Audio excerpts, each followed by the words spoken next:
Welcome to the Way to Arete podcast. Today we have the honor to have with us Raphael Clements. He has managed to scale his business to 2 million in revenue in just 2 years while competitively running multiple marathons and even an ultra marathon, and he's not even 30. Raphael, thank you for joining. Pleasure. Thank you. Thank you for having me. So first things first, for the people watching, can you give us a quick rundown of your business and what it is that you do? Sure. So I have a life sciences recruitment firm. So essentially we help pharmaceutical and biotech companies with the needs they have in some specific roles within clinical research. So it's a very kind of niche business, I would say, which specializes in placing high-level technical IT professionals, let's say, within the pharmaceutical and biotech space. I imagine that's also the kind of recruitment company you were working for. Yes, exactly. So I got involved in this industry when I was 22. I think it was in the peak of COVID as well.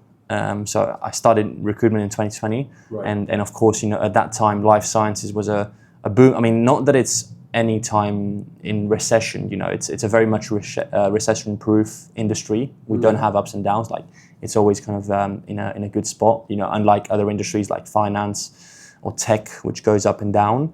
Life sciences or kind of the pharmaceutical industry is quite stable and growing. So that's kind of, something which I started in when I was 22, so 5 years ago now. So it's quite niche. Yeah, definitely very niche. And it wasn't something that I chose. So it wasn't that I was like thinking, getting out of university that I want to get into this industry. I think I just fell into this industry and also fell into recruitment. So it wasn't that I chose to be a recruiter. It was just that I wanted to do like maybe a sales role. That was kind of my intention really in general. And then I fell into this life sciences recruitment space. So it was just, I guess, how things unfolded rather than me choosing it. Was your degree related? Not really, no. I studied business entrepreneurship. Okay. And I studied sports. So this is nothing to do with my degree. Only the entrepreneurship side, but then you took it and applied it to a different field, essentially. The entrepreneurial side, which you said, which is, in a sales role, you have to be entrepreneurial, but it doesn't have it wasn't that I studied like law and then became a lawyer, no. Mm-hmm. So it was like studying entrepreneurship is quite vague, I would say. It's not that it's not that it's like you can translate it like, a law degree or a doctor degree or an architect, it's quite like, what does this even mean? So. And did you learn sales in university? No, I think I learned sales in my first sales job. So I think, the best way of doing anything is in a practical way. And I think I probably learned more about, I would say, running a business in the first 6 months of working in my sales job than I did in 3 years in university, for sure. Maybe even the first month. Did you always know you want to be an entrepreneur? Yeah, I think so. I mean, I grew up in an entrepreneurial environment. So my father was always an entrepreneur. So, the information was already in my family and I had the entrepreneurial vein, as you may say. But of course, without the business idea, you can't really do or have a business. You have to kind of first gain the experience, in my opinion, the know-how, and then you can start a business. So that's the way I see things, for sure. How old were you when you started it? I was 26, so it was just under 2 years ago. Just under 2 years. Yeah. I remember. Have you tried? Just a quick question. Have you tried anything else in the past in terms of? You said you're coming from a family that's been doing this. So, have you tried any other businesses in the past, or what's the story? I haven't really given it a real go. I always had the idea, I'm going to do this, but it's I guess a lot of people procrastinate and say that I'm going to do a business, I'm going to do this thing, but I never kind of took the decision or kind of pulled the trigger to start something else. So this was my first attempt to business, yeah. So you didn't have the idea before, or was it that you didn't want to try, you didn't feel ready? So I studied business entrepreneurship in university, which kind of really made me think, what's my business going to be? What am I going to do? So when I finished, I thought of potentially starting a clothing brand, but I never got to the position of actually doing it. So that was maybe my first idea of running a business, which never actually materialized. So then naturally, after I finished university, I got into a role. I got into sales when I was 22, which was my first official corporate job. And that was in recruitment. So the business I have now is a recruitment business. And I was fortunate enough to find something that I really like quite young when I was 22. And I just kind of got better at it year by year by year. By the age I was 25, I thought I have all the tools, I have all the know-hows, and I'm ready to do it. So once I believed that I have everything and I had the confidence, I went for it. And when you started working in recruitment, but you knew that you had this idea of starting a business, but you didn't do it, did you ever feel at some point like, oh, I missed an opportunity? Or was it in the back of your mind? Do you mean when I was in my role in recruitment? When you went to recruitment and you didn't manage to start that clothing brand that you wanted to start? Oh, no, I didn't feel like that because I think, I didn't see it as I didn't see that was a breakthrough opportunity or a business. I didn't feel like it was, a business that could really take it to the next level. So I always wanted to do it, but I never felt like I had, the bright idea. Not that I think that to do a business, you have to have a bright idea. I think you just have to have the confidence that you know what you're doing. And if you have that and you are willing to put in the work, then you can make anything happen. Mm. So for anyone thinking, like if they're ready to start a business or what they could do, you just mentioned now, like you don't need to have a bright idea. So what would you say is give us 3 things that somebody needs to check out, like check boxes for starting a business, have an idea. What would you say they need to check in order to have a good business or a good business idea? Yeah, I think I can only tell you what I've personally experienced from my own life. I can't tell you like what the 3 top things are for anyone. But for me personally, I had to have a proof of concept. Mm-hmm. So I had to have something which I know has worked in the market, and I can replicate or I can do again. It's not I don't think that, some people have these amazing ideas which are not in the market. That could be the blue ocean, as they call it. Inventing something. But that's a 1 in a million business. Most businesses are boring businesses that have been done before, that people have already done it and you're just doing it in a new market, or you do it differently, or you do it better. Mm-hmm. So I think the first thing is to having a proof of concept. And that's, again, my personal opinion. I'm not saying about anything invented. You just give it a little bit of your own twist. Yes, you have a USP or something which you do differently than others.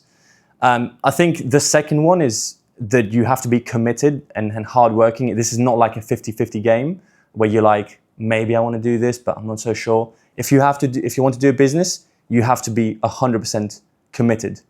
And the third thing, I think, is the self-belief. You have to, A, have something which is proven that can work. B, you have to have the commitment and the hard working ethic. And C, you have to have the belief in yourself. Then that's maybe the third one is the most important one. Because with the 2 first ones, but without the belief or the confidence, you're just like going to fail. Because it's about us. It's not about the market. It's like if we believe what we're doing is right, I really think that you can like sell anything to anyone if you really believe in what you're doing. Yeah, you will persevere. Have conviction. Yeah, but genuinely, not like pretending that you have it. Because a lot of people pretend to be confident, but like when they're like in their own thoughts, they're saying, I'm not sure about this. Like is this going to work? Yeah. You have to really believe that it's going to work. Yeah, like an unshakable belief in what you do. Genuinely, yeah. And at what point in your corporate career did you start thinking and decide, you know what, I can do this? I think it comes with, again, personal proof of concept or personal success. Mm-hmm. So once I started seeing the results in what I did, whether that's like sales figures or like seeing the leaderboards and seeing you're doing quite well, that gives you the kind of that spark. I could possibly do this because I'm doing the full sales cycle. It's not that I need support from other people to do this. And it gives you that potential confidence that you need, which is one of the main ingredients of running a business, as I said. Was it early on? Yeah. As soon as you started, you knew that at some point you could do this for yourself, or it happened a little before you decided to leave? As I said, like I was fortunate enough to find something that I like when I was 22. So like once I started this role in recruitment and sales, I straight away kind of felt I did kind of okay from the first 6 months in the role. I was already like closing deals or finding clients of my own. Yeah. So it was very much like I got started in the role and like, I'm not saying that the success was overnight, but like I put in the work and quite quickly climbed the leaderboard. And did you know you're going to do it as your own business from like those first 6 months, or did it happen down the road? I think maybe that idea sparked maybe in the first year, and then in the second year, you start planning and then saying, what is this business going to look like? And then by the third year, like before you start it, I was, I think 100% confident in the last, 6 months before I resigned that I was ready. Okay, and how long did you stay there for, the corporate? 3 years, exactly. 3 years, okay. And what would you say helped you the most from, overall, your experience in that position? In what way would you say it helped you, if it did, for starting your business and making it successful? I think the good thing with this role in particular was that it was like, and I think it's the case with a lot of sales roles. It was like I was running my own small business within the business. Mm-hmm. So I was a sales rep, I was a sales consultant, but the way I was treating my day-to-day was like, this is my own business.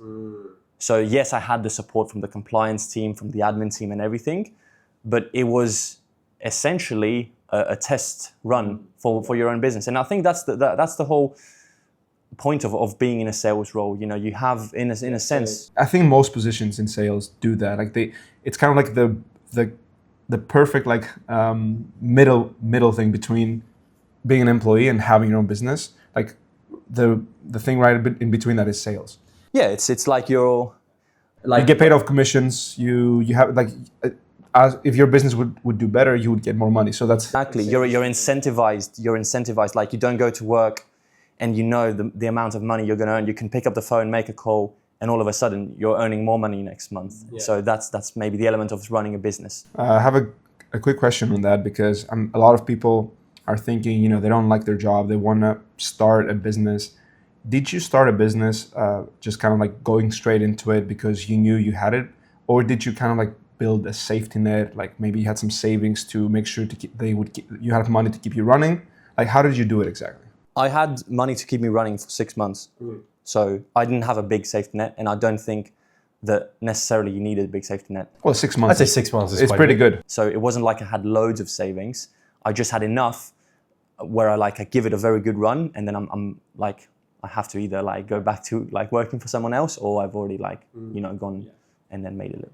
Did that belief that you were talking about before, did that at any point during the first few months get a bit shaken? Like, was there any doubt in your mind about whether you would make it or not? I think there was like days in those first 6 months where, you kept knocking on doors and nothing happened, and I felt like I don't think I ever said this is not going to work out, but I was like, when is this going to work out? I'm working so hard, I'm not seeing the results. I really need this to work out. And it wasn't happening. But I never said or thought that this is like not going to work out and I'm going to have to go back into a role again. Yeah. So I don't think there was ever the element of losing faith. Yeah. But there was like, why is this not clicking? And I'm working so hard. Yeah.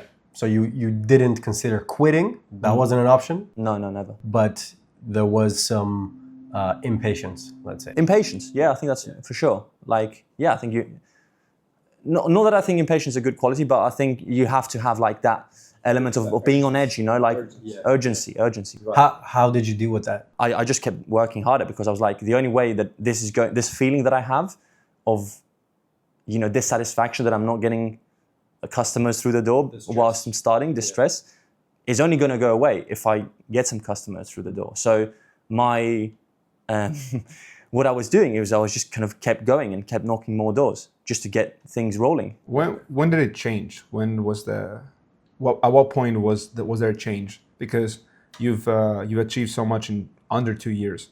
So roughly, when did the change happen? And can you pinpoint anything specific that changed during that time? Yeah, I think I remember clearly, my first big win, like when that happened, that was like maybe, I think it was January of 24. So that was like 4 months into my new business. And I said, this is now starting to like turn around. So 4 months, and that's when you had your first big win? Yeah. That's great to mention because a lot of people get into it a month in and like, okay, I'm not making money. 2 months. Like you stick with it for 4 months. For 4 months, working 12-hour days, 7 days a week. A lot of people won't make it 4 months. So it's good to mention that because, yeah, a lot of people would have quit. They would say, oh, 3 months or even less. And my thought processes was, even if I had to go beyond the 6 months, I would treat this as my full-time job, and I would get a side job to continue paying my software, to continue paying. So this would remain my top priority. I wouldn't say, I tried for 6 months and now I quit and I'm going back to a role. I would continue investing in myself, in my own brand, until I made that big win that came in January. So you didn't know exactly when you would make it, let's say. I had no idea. You had no idea. I had no idea. Do you think the fact that you were essentially forced against the wall, that you had you had a safety net of 6 months, but it had to work for you, and that you were forced essentially against the wall? It had to work, or you had to... I think that's, I think that's like the best position to be in. It sucks at the time. Yeah. It sucks when you're like, can't sleep at night because you're thinking, where is this next customer coming from? Where am I going to get like my revenue? But that feeling of uncertainty is what pushes you to do great things. You have to become resourceful, essentially, when your back is against the wall. You have to become resourceful.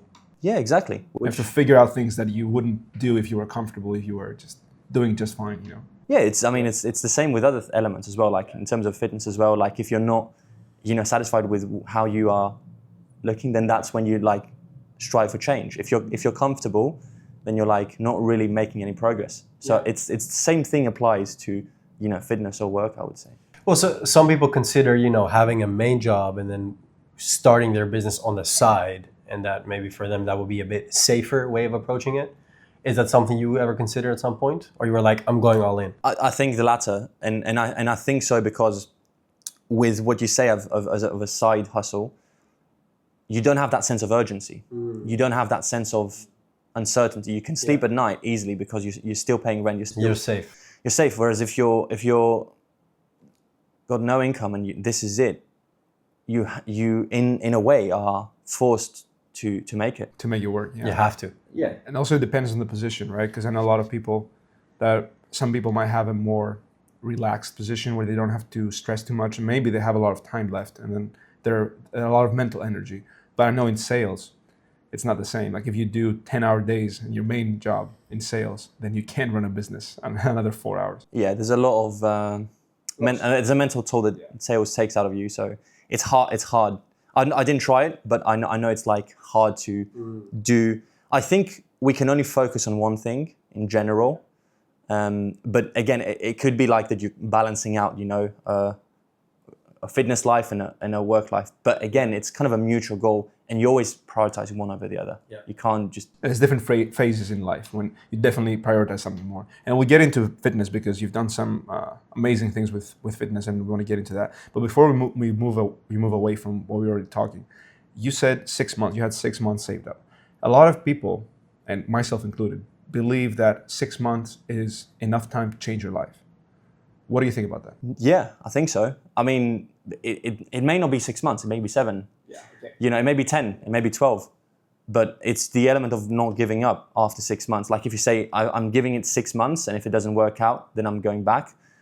That's I think a wrong attitude. So I agree, 6 months is way more. Like you can change your life in like 3 months, 60, like 2 months, 1 month.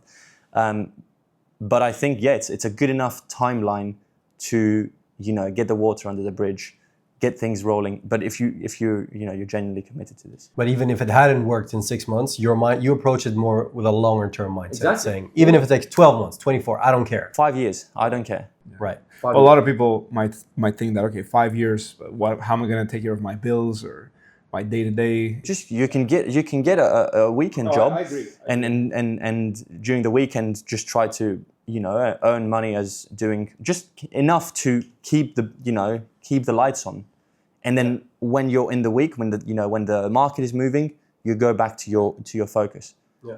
I thankfully didn't get to the point where I had to do that, but I was prepared for that scenario that I had to potentially. I believe if somebody gets to a point where they've done 6 months of committed work, as you said, then I don't think they're gonna just quit. No. 6 months and one day they're like, oh, it didn't work. If you get to a point where you've done it for 6 months, nonstop, every day, like you did, if you get to that 7 month, you're gonna know you're right there. So I'm pretty sure you're gonna want to keep going. Yeah, and even if you don't have like full on wins of like revenue, etc., you will have potential like discussions going on, or something is going to be close to materializing. So I don't think you can genuinely give it your all for a long time and like have nothing. Then you're doing the wrong business if that's the case. Regardless of whether you got to your goal or not, I think the guaranteed thing is you will be a lot further than when you started if you actually go all in for 6 months. Yeah, for sure. But I mean, it's going back to the 3 points of earlier as well. Like you have to have I think, in my opinion, a bit of a proof of concept that this is a real business, that it can work. Yeah. Unless if you're like an inventor or something, which is a different. I can imagine that it was pretty stressful some nights, probably, that you didn't actually know whether you'll be able to, let's say, pay your rent in a month from now, right? Exactly. I was always making these, math calculations. What's sitting in my bank account, how much I've got left, like probably like on a daily basis.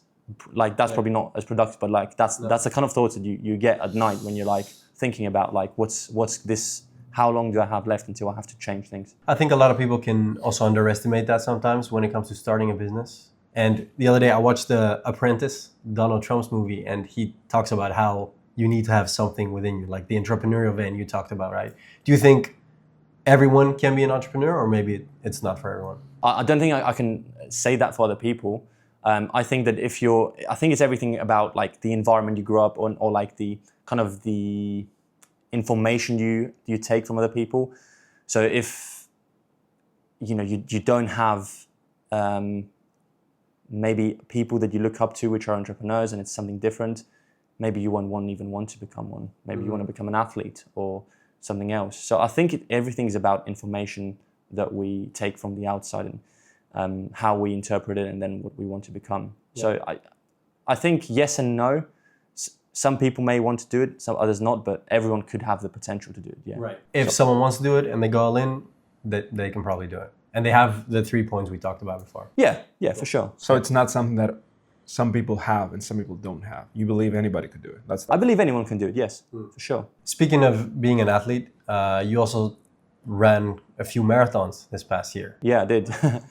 Your best one was in how much? 2:57. 2:57. Sub 3 hours. Sub 3 hours. It's a milestone which a lot of amateur athletes want to hit, and it takes I think a decent enough build to get to that point. You have to take running seriously. That's very impressive. What got you to that point? Like, were you always doing that? Were you always running?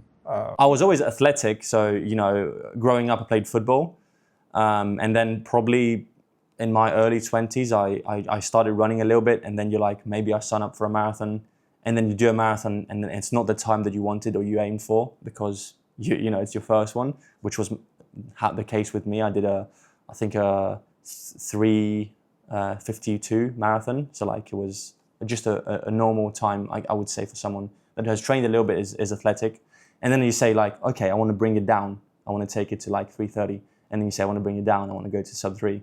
So it's just like setting little goals and going on along that line. Yeah, but that definitely has to do with who you are as a person and what kind of drive you have in you. Because I can't speak a lot about the business side of things, but definitely for the athletic side, not a lot of people are going to run a marathon and say, oh, now I did it in 4 hours and now I want to do it in 3.5. A lot of people won't have this competitiveness inside of them to do that. Yeah, for sure. I mean, you definitely need an element in your character to be competitive. Not everybody has that. I know that for sure. Yeah. Some people are more competitive than others, and you just like say, okay, why can I not get there? Like, why do other people can do it and I can't? So you have to have that like little itch in you, and like saying, why is it not me that I can do like a faster marathon?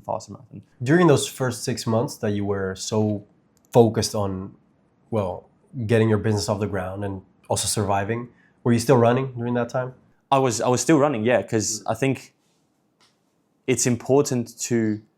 So the best that you can go down the route of having all that stress and then continuing to like have an unhealthy lifestyle, or consuming too much food and doing nothing, but that's just going to take you in a downward spiral of like, Absolutely, yeah. and you can do the opposite. You know, you can have a very high stress role or job or like whatever you want to call it, and then kind of go to the gym or go and have a run and like, you know, take out all that anger or frustration or whatever you might. I've heard running kind of like clears out your thoughts, and you like when you run, you kind of like let the stress of your day to day kind of go away. Is that true? It's kind of therapeutic. I think like when I run, I'm just thinking probably about work still. Like it's not that it's like it goes away, but you're coming up with solutions. Like whilst I've been running, I've been like thinking, okay, so this is how I'm going to connect this with this and this. So whilst running, I've been able to like come up with solutions to problems which I've had when I'm in front of the computer and I can't think of them. So yeah, I mean, it's kind of, it's interesting how it works. So you'd say it's helped you, it's helped you in your business? Yeah, I don't think I can like practically kind of go back and say this is what happened because of running. No.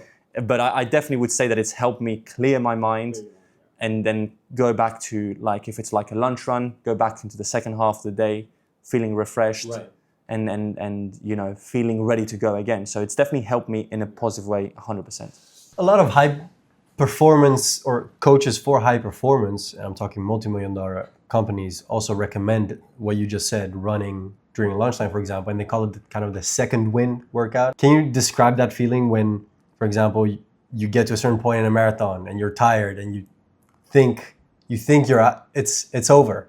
Yeah. You can somehow still push. It's similar to business, right? It's like when you're 3 months in and you're like doubting, as we said, it's the same in the marathon. You're halfway and you're like, I can't keep up with this pace. Like this is too fast. But again, similarly, there's a common theme, I think, between the two.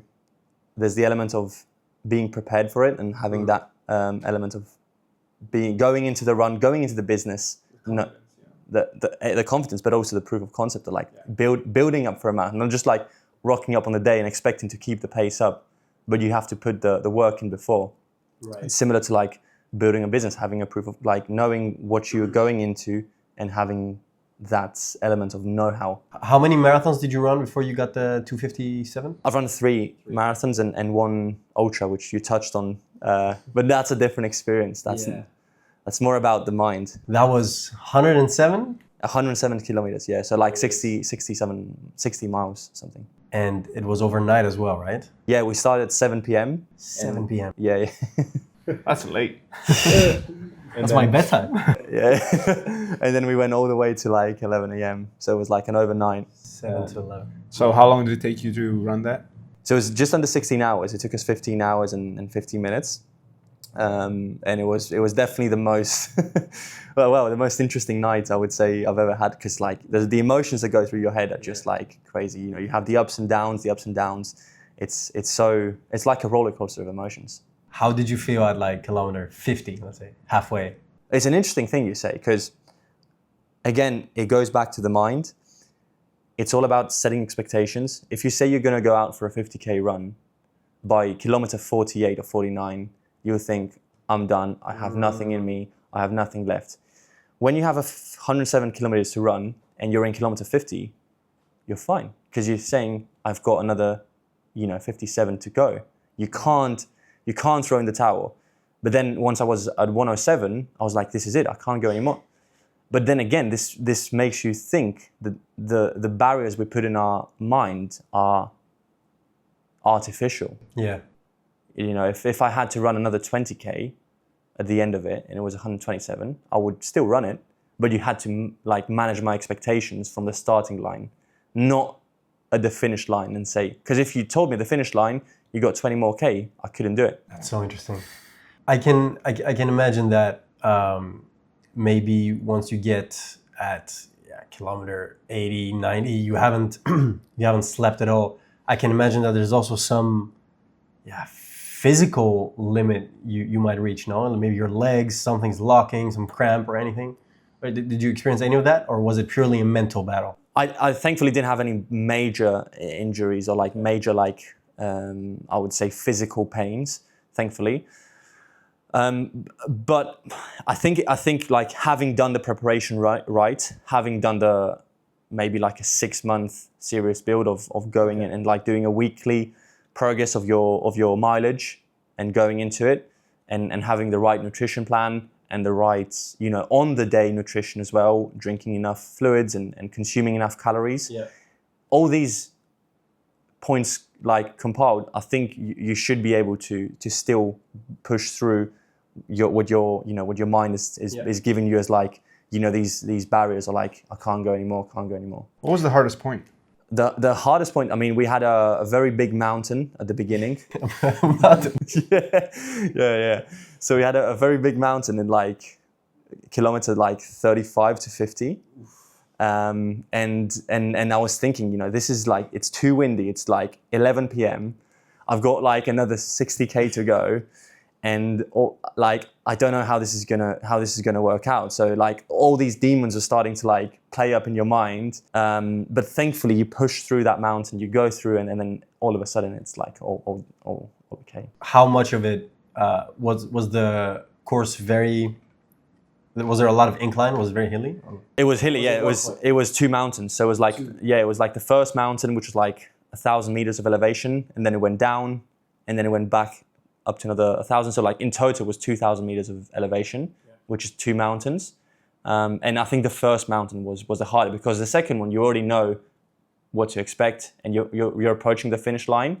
But when you're going up that first mountain, it's just like, wow, this is a long night.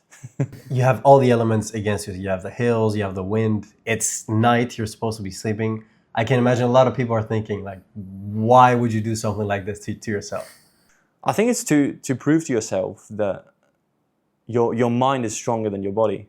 And that's, I think, what the main takeaway from this ultra was, that, your body's going to tell you, I have to stop. But then you like, it's all how you approach it and like continuing putting the one in front of the other and keep running. So for me, it's more mental than it is like, yes, there's an element of like exercising and staying healthy, but maybe that's a little bit excessive, Yeah. So I think it's more of a mental game or like a mental building up my mental strength. Mental training, essentially. Mental training, yes, for sure. Is that the hardest thing you've ever done? Possibly, yeah, I would say so, yeah. I mean, I would argue that running a sub 3 hour marathon is probably harder than running. Really? Yeah. Yeah, maybe. It's how you see it. Because one of them is like pure mental game, like you go in and run 107K, you just keep running, but the pace is not too high. But then running, sub 3 hour marathon requires a fast pace, which is less to do with it's more to do with like physical preparation. Would you say that pushing through these very tough mental and physical challenges sort of helped you in business as well, deal with rejection or maybe periods of less growth? Yeah, I think so. You're building a character where you're like thinking, I don't accept that I will quit. So you build that element of the winner mentality. That resilience. I set a goal of sub 3 hours and I achieve it. And then I set a goal of running an ultramarathon and I achieve it. I am the kind of person who achieves what I said to do. It's like you're building your own... you're building confidence. You're building confidence, exactly. Yeah. And essentially what I also understand from this is that the fact that you knew you were prepared, you had prepared very well for your marathon, but also for this ultra, gave you essentially the confidence that, you know what, I got this. Yeah. And I think like if you are the kind of person that says something and does it and then reflects on it and then says, I'm saying something, I do it, and then I go on to the next. That kind of builds your character to like continue thinking that you can do the things that you said to do. If you say, I'm going to do something and then quit halfway through it, and you've got a track record of doing this a few times, that creates a feeling inside of you where you're doubting yourself, right, and an underlying doubt. So I think it's very, very important when we set a goal to don't stop until we achieve it. It has to be something reasonable. But if we set goals and then we quit midway, that just creates a very, very big problem in our internal thought process. I agree, and that applies to smaller things as well, like smaller wins. And a lot of times I find that for me, it's helped me build up the confidence to do things because confidence comes from like comes from, as you said, like proof of concept. Like you've done something in the past. Or like in basketball, you take a shot and you know it's going to go in because you've shot like 50,000 of those.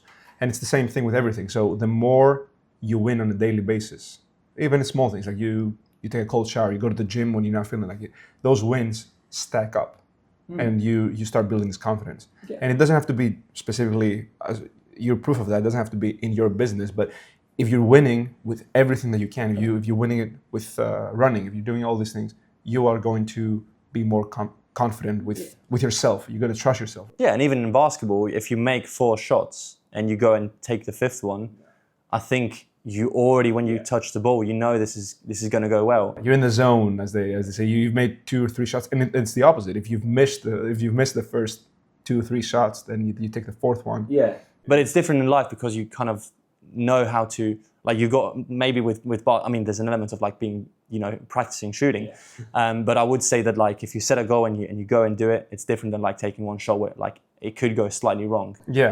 Yeah, for sure. But essentially, what I'm trying to say is that if you go to the gym, you don't have to run like a 107k ultra marathon to build confidence. You can start small. You can just go for the 5k every day, for example. You can go for the run like every week, depending on your fitness level, depending on all these things, and still that will build you confidence. Mm-hmm. That's what I'm trying to say. It's that those daily wins are gonna stack up. Yeah. You need the small wins. You need the small wins for the big wins. Like, I'm very much metric driven, so like I set like daily targets, and I want to review at the end of the day and see that I've done them, and then that goes for weeks, months, years. And I think like if we don't measure something, we can't achieve it. If you say you have a revenue goal, then you know what you need to do from today until the end of the year to do it. And the same goes with whatever, like basketball, like how many, like... If you're not tracking, you're slacking. If you're not tracking, 100%. It's like... What gets measured gets managed, they say. Yeah, exactly. Do you only do that in a business setting or also for other things in your life, like fitness? In most cases, yeah. I like to put like some clear goals of what I'm trying to do and then like saying and reviewing them. So like, yeah, I would say it goes in other aspects as well, not just work. I want to get back to, you want to... No, go for it. I want to get back to the business a little bit because you've done 2 million in under 2 years, which Correct. Is insane for a new business. No, like in most cases, like by the average, it's not something that happens all the time. So what would you say are the key things, of course, outside of what we said so far, what are the key things that got you to that point after you started rolling? How did you scale? Because I'm sure you had the first win 4 months in, but that first win didn't get you to 2 million or even 1 million. Mm-hmm. So what got you from 4 months in, just first win with 0 at that time, and then getting to 2 million in under 2 years? Yeah, I mean, I think you have to choose wisely, and what kind of... I mean, again, you might be thinking what I'm going to do, or like I knew that the business has that potential. So it's going back to the foundations of knowing what you're going to do. I knew the numbers that like my kind of industry can create. Therefore, again, I think it was just an element of continuing to do the right things, and then you get to the point where wins or like things compound. So you just continued doing the same thing essentially. Yeah, because like the first year was like less than 500k, and then it got to 2 mil. So like if it things compound, I would say. So like you have to continue doing the work without seeing the results, and then all of a sudden you look back and you're like, they catch up. Yeah, they catch up. So I think there's an element of continuing to put in the work even when things are not working out, and then when things are starting to work out, don't let the foot off the gas, but like keep pushing harder. I would like to also learn, for someone watching this and wanting to start their own business, what have been for you maybe 2 or 3 most valuable lessons that you've learned from this whole journey of growing starting from 0 and growing all the way to the point you're at now?